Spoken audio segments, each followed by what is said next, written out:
சிவாய நம. இந்த பிரபஞ்சத்தில் இருக்கக்கூடிய எல்லா உயிர்களும் எல்லா பொருட்களுமே அன்னை ஆதி பராசக்தியின் வடிவமாகவே திகழ்கிறது.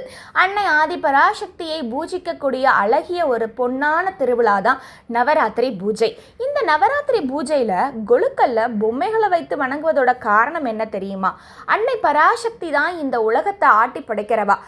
அவள் தான் இந்த உலகின் அம்மையாக திகழ்கிறாள். நம்ம உலகத்தில் இருக்கக்கூடிய நம்மள தொடங்கி எல்லா உயிர்களுமே அன்னை ஆதி பராசக்தி ஆட்டி வைத்த உருவாக்கிய பொம்மைகள் தான்.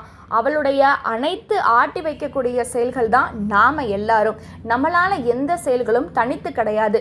அன்னை பராசக்தியும் அப்பன் எம்பெருமான் ஈச பெருமானுடைய அனைத்து செயல்களும் அனைத்து ஆசிகளும் நமக்கு இருந்தால் மட்டும்தான் நம்மளால் அனைத்து வாழ்க்கையில் முன்னேற முடியும்.